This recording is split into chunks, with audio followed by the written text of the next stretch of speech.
Yan, isang mapagpalang araw po mga kalingap, mga kabente. Narito po ngayon sa bayan po ng Labo. Yan, pauwi na sana po ako sa Daet. Yan, nadaanan ko po yung magtitinda po ng saging. Yan, naalala ko po si Ma'am Luz na paborito po niya yung saging na maliliit. Ang tawag dun po ay senyorita. Tapos ito po, nagbili din po ako ng papaya. Sa mga senior po baga ay mahina na po yung pantunaw. Nahirapan din po silang magdumi, kaya binila ko po ng papaya. Yan, proven and tested po yan. Mabilis po po. Tapos bili din ako ng mangga. Tapos orange po para po kay Ma'am Luz. Nung nakaraan po ay nagbili din po ako ng sa kanya grocery, ng mga biskwit. Ngayon naman po ay prutas. Malaking tulong po ito para lumakas po ang resistensya ni Ma'am Luz. Yan. Medyo malapit lang po ito. Yan, ilang minuto lang po yung kala Ma'am Luz. Nakakaawa din yung sitwasyon ni Ma'am Luz na minsan po ay walang kasama. Nasa trabaho po si Boogie. Siguro po ito yung gabi lang nauwi.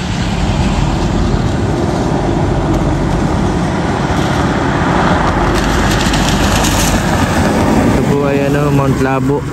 Parang Bulkang Mayundin, buhay na bundok po dito sa bayan ng Labo. Sabi po ng iba ay ito daw po ay may possibility na pumutok, pero sa 38 years po ay wala pa naman po. Pero sabi lang po ng matatanda na buhay daw po itong bundok na ito. Sabi, naabot na ako ng ulan. Medyo malilayo pa po yung kay Ma'am Luz. Ako mga kalingap, dito na po ako kay Ma'am Luz. Ayan.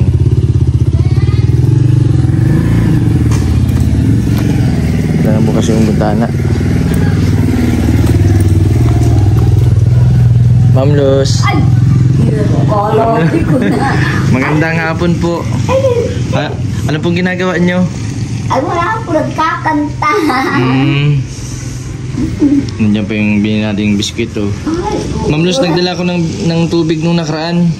Yung malaki. Nasa may pinto. Sa pinto daw po, sir. Ano pong minimeriendahan nyo? Biskwit? Ay, wala naman, Ay, may din si Ma'am Luz, may saging, yung paborito ni Ma'am Luz, yung senyorita. Bigay na maganda at Ma'am Luz, mayroon din akong saging na bibigay sa'yo. Sige. Gusto niyo pong saging? Kumusta po kayo? Ayos lang po kayo? Noong nakaraan, hindi ko kayo nakakausap. Bakit po hindi ko kayo nakakausap? Ay, hindi ako nagpakita. Awan, ayaw ni Lord. Galit po kayo sa akin? Hindi, siguro hindi dapat i-check. Ang problema ko, Ma'am Luz, ito. Paano kung may papasok dito yung papaya? May dala po ako dito ito, unahin ko muna po itong maliliit na saging. Itong papaya. Hatiin ko na lang po.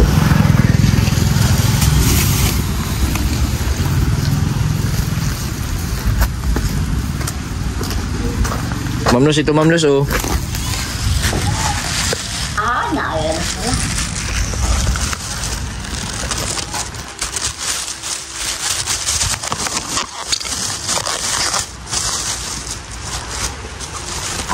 Cute. Uy. Ito po, paano po ito? Sige, babaakin natin. Ay, ito po, may kutsilyo pa ako. Yan.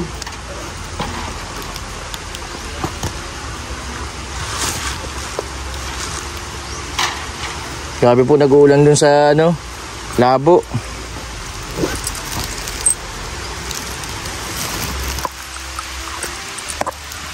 Ako na lang. Yan. Salamat. Ito po, sige po. Ayatiin ko na po dito sa labas. Ay, sige.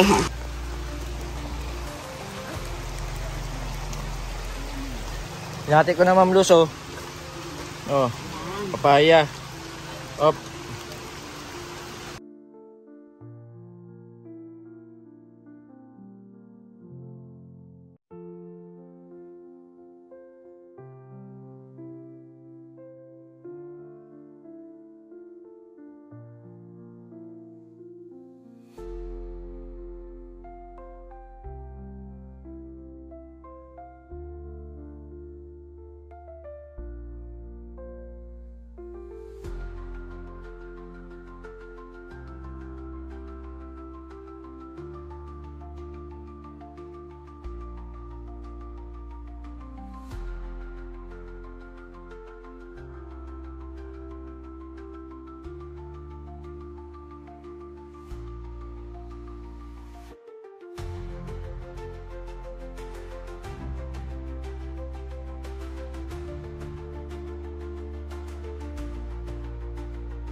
Ang grabe ang lakas ng ulan, oh. Buti na lang po at sa Ma'am Luz po ay good mood. Ma'am Luz, ito pa po. Ano po ito? Mahalang. Vitamin C. Oh.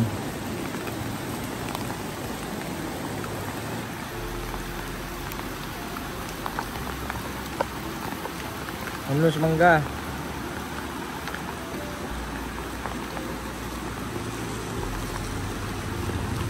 Ito po.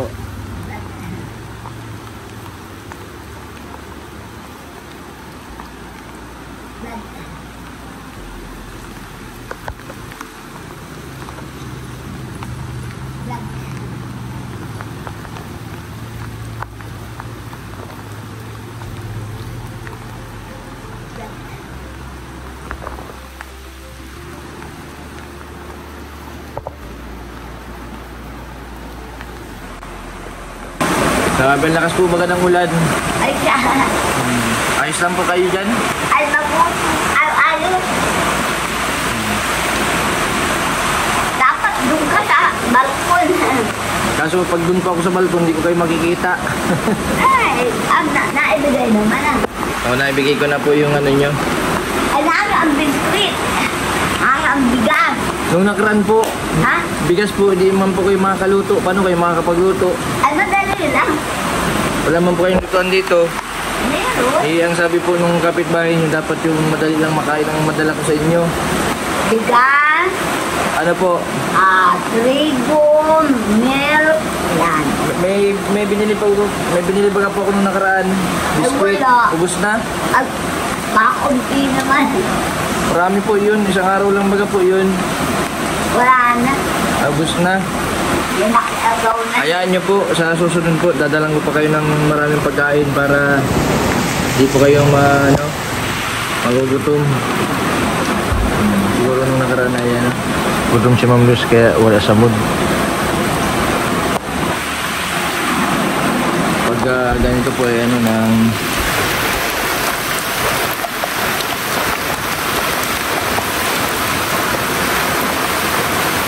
grabe pang lakas ang ulan.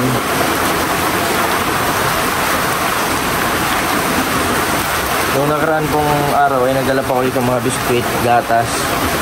Tapos yung iba pa po na pagkain po ni Ma'am Luz. Nakakawa din po yung sitwasyon ni Ma'am Luz lalo may mga ganito may kalamitan.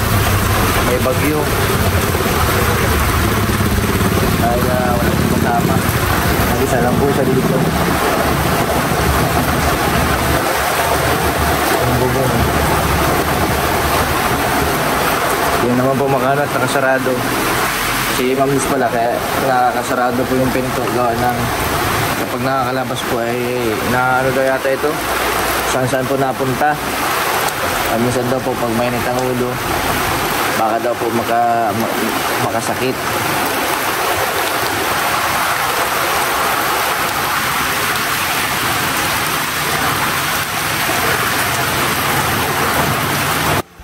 Grabe, inabot na po ako ng malakas na ulan.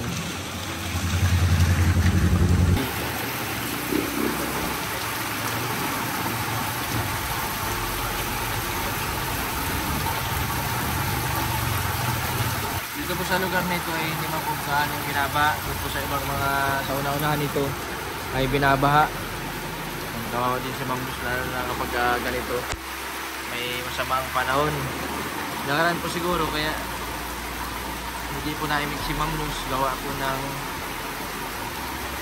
siguro po ay gutom. Pag nagugutuman po talaga pong sinusumpong. Buti na lang po at mabait naman yung kapatid na lagi pong niladala ng pagkain. Sakto po kanina may nagtitinda ng saging. Yung ano to, senyorita. Yun po yung paborito ni Ma'am Luz na saging. Kaya nasipan ko po na bilan, sagitan. Mag-aalas 5 na po ng hapon.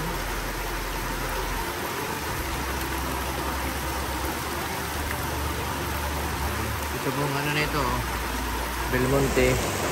Kala Ma'am Luz po yung lupa. Ngunit po ng pamilya nila. Sila Ma'am Luz po dati ay mayroong meron doon dati. Meron po silang palayan. Kaso na isang nga din yata ni Ma'am Luz, kaya yun din po nagsimula na kung bakit po na-stress si Ma'am Luz. Dati pong retired teacher si Ma'am Luz, nagkaroon po ng depression, kaya si Ma'am Luz ay nag-early retirement kaso wala po na po ang pension. Pero po ay hindi na-askaso.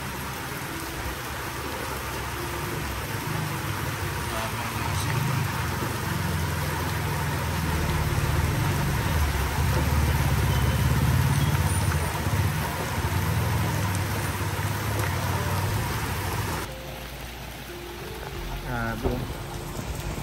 Naging lakas ng ulan.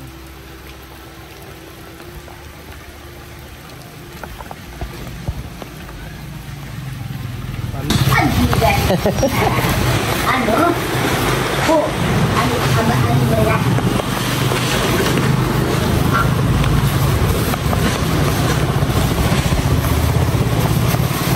Nauwi po si Boogie. Ano po, wala nila. Nasa picture. Magsasalita ko. Ma'am Luz, sinalin mo na po yung tubig. Pinasa labas. Di ko po alam. Ay, di ko alam. Di ko nakita. Nung nakaraan, nagdala din ako dito ng tubig na mineral.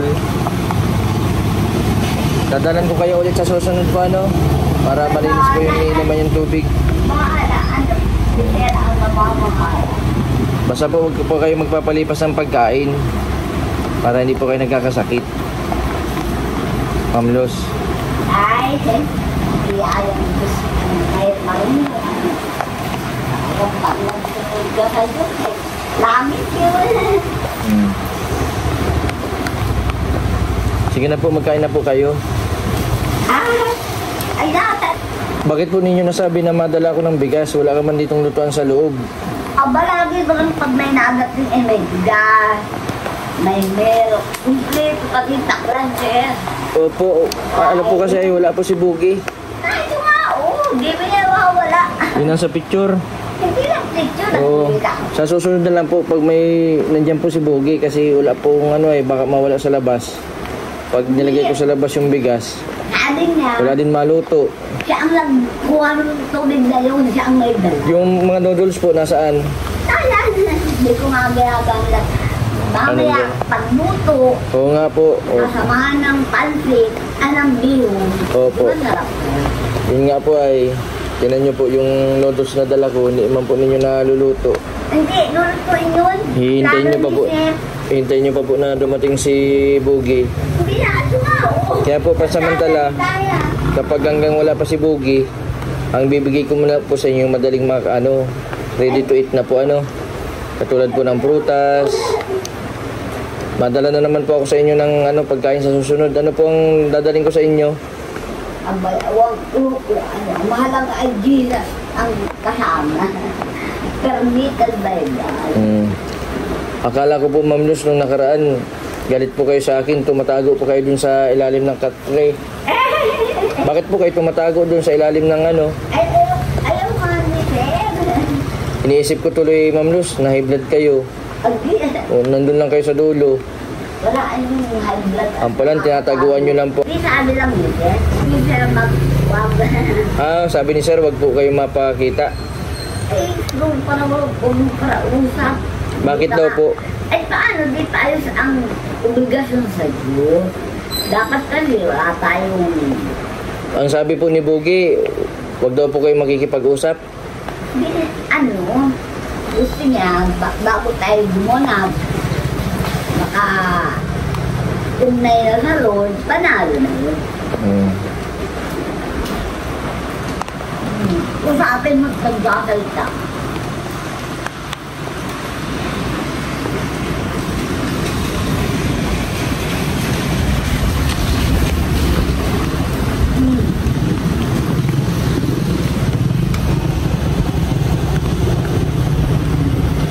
Ma'am Luz, matamis po yung saging.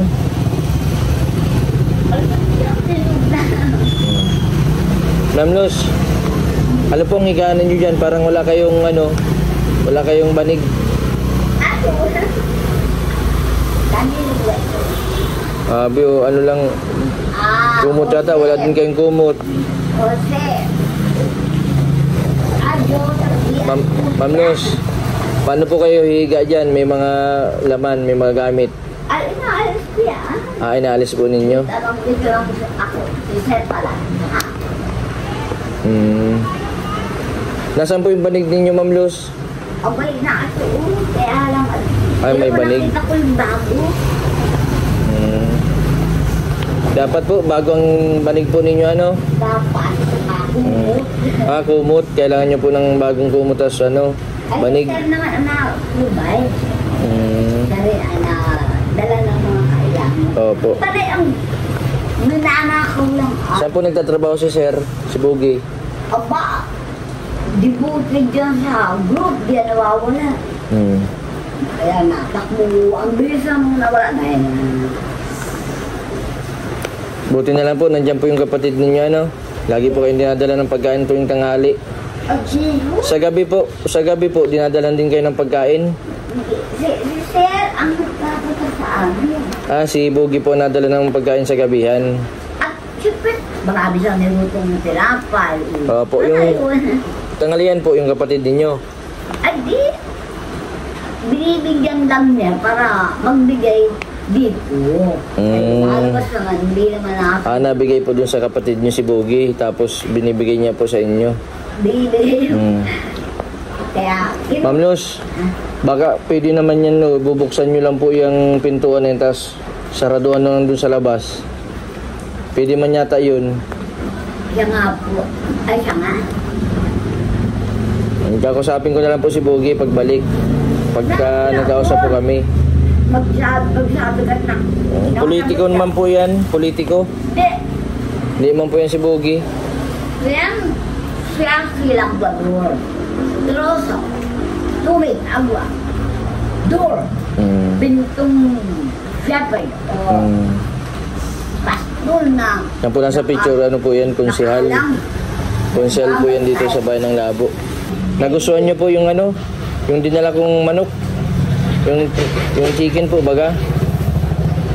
Yun ang alam kong pag may nadating sila. Ma'am Luz, yung nakaraan po na dinala ko po, baga dalawang ano yun nakapak na ano, masarap po, ganun na lang dadaling ko sa sunod sa inyo. Ay, share na lang. Bakit po ayaw nyo yung ganun? Ay na naman yun. Opo. Gayak na. Masarap po ang ganun, hindi. Gusto kong bago. Ano po yung pitso? Pitso po, part ng manok. Mas may kanin na po, kumpleto na po, baga yun. Sige po, sa susunod, madala po ako nung ganun. Yung nasa pack. Tapos, ang dadaling ko din sa inyo ay biskwit.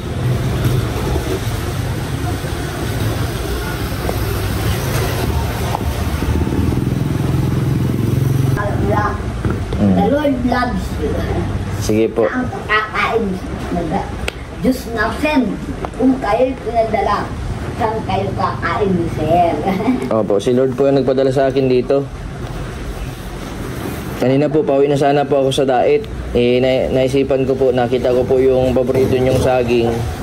Yung ano, senyorita. Naalala ko po kayo. Yan po mga kalingap, mga kabente. Medyo ulaw-ulaw na po. Pauwi na din po ako sa bayan ng Dait. Buti na lang po at medyo okay man po si Ma'am Luz dito. Dalan ng pagkain nung ano, yung kapatid. Siguro po ay gutom nung nakaraan kaya di po ako pinansin. May sumpong.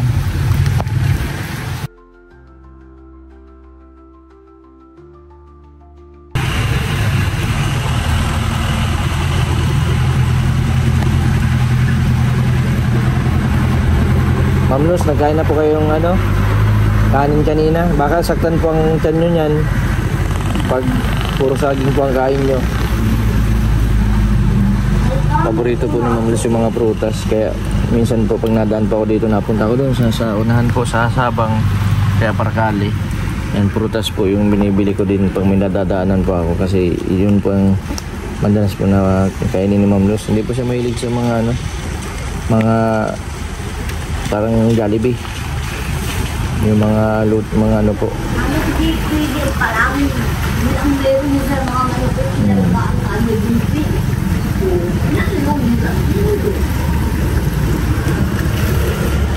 Kaya si Ma'am Luz ay malakas kasi mahilig sa gulay, mahilig sa prutas.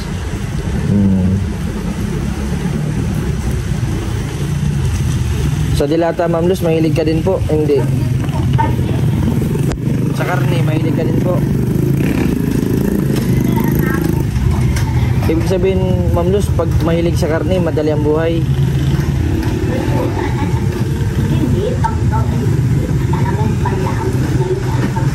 Pagpalagi. Tama. Paminsan-minsan, makarne din. Para may protein.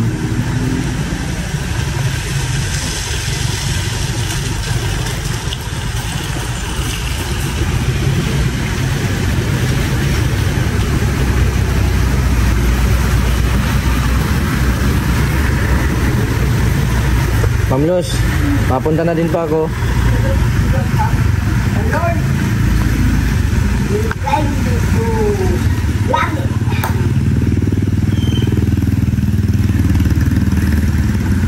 Yan ba mga kalingap, mga kabente, medyo hulaw-hulaw na po ang lakas ng ulan kanina. Grabe.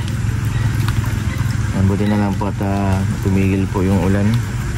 Maraming salamat sa mga viewers ko po na patuloy po na sumusuporta. Si Ma'am Luz, nakakawa yung sitwasyon niya, pero patuloy pa po yung lumalaban kahit po mag-isa. Hindi po siya naghahanap na kung anong meron. Yung pong kahit nasa loob siya ng kwarto, nagdadasal po maghapon. Yung dado po niyang yung routine, nagdadasal lang po siya sa loob ng kwarto sa maghapon. At hindi din po naghahanap na kung ano. Si Ma'am Luz ay nakakatawa minsan kasi ng word of God yung mga naisip niya.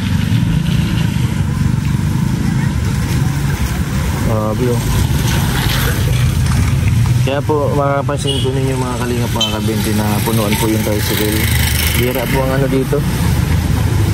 Bira ang mga sasakyan na dumadaan.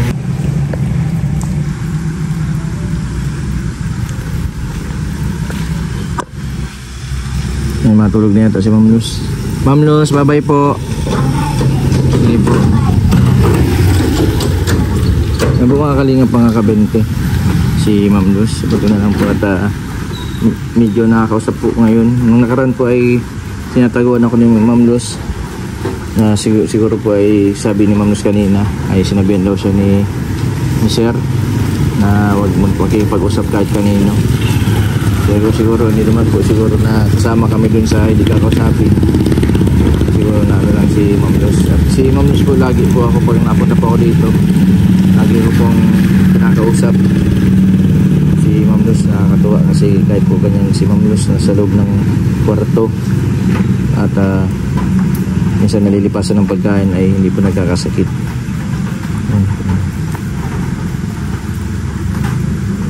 Maraming salamat po sa patuloy po ninyong suporta sa aking YouTube channel.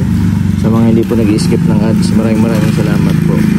Sa mga hindi pa po nakapag-subscribe, pa-subscribe po sa aking second channel, Kalingap Jason, at sa aking main channel, Mr. Bendiboy Vlog. Maraming po salamat. God bless po sa inyo lahat.